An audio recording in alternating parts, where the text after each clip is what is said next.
friends, myself Kajal Suryavanshi. Today's video topic is a recursion in Java. First is what is recursion. The recursion is the process in which functions call itself directly or indirectly is called recursion, and the corresponding function is called recursive function. Using a recursive algorithm, its certain problems can be solved quite easily. Example of such problems are towers of Hanoi, in order, reorder, post order, and pre-traversal, DFS, DFS of a graph, etc. A recursive function solves a particular problem by calling a copy of itself and solving smaller subproblems of the original problems. Many more recursive calls can be generated as and when required. It is essential to know that we should provide a certain case in order to terminate this recursion process. So we can say that every time the function calls itself with a simple version of a original problem. Why need of a recursion? Recursion is an amazing technique with the help of which we can reduce the length of our code and make it easier to read and write. It has a certain advantages over the iteration techniques, which will be discussed later. A task that can be defined with a similar subtask, recursion is one of the best solution for it. Example is a factorial of number. And then properties of recursion.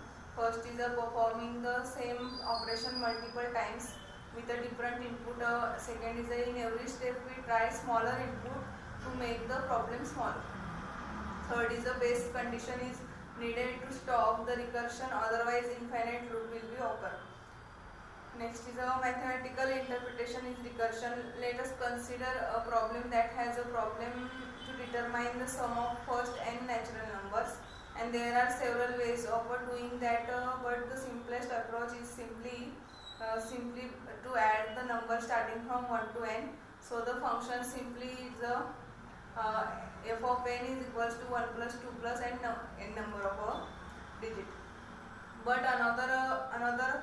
another way is approach to recursive adding. Function of n is equals to 1, n equals to 1, and then fn is equals to n plus n minus 1 and n greater than 1.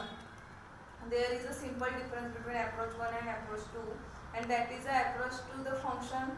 F function itself is being called inside the function. So this phenomenon is name of a recursion, and the function containing recursion is called recursive function.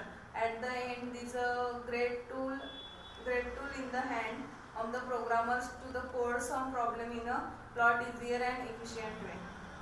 How a recursive function store in memory? Recursion uses more memory because the recursive function adds to the stack which recursive call and keep the values there until the call is finished. The recursive function uses a last in first out structure just like a stack and in data structure. What is the base condition in recursion? Recursive is the solution to the base case is provided, and the solution, the bigger problem, is expressed terms of a smaller problem. A particular problem is using recursion.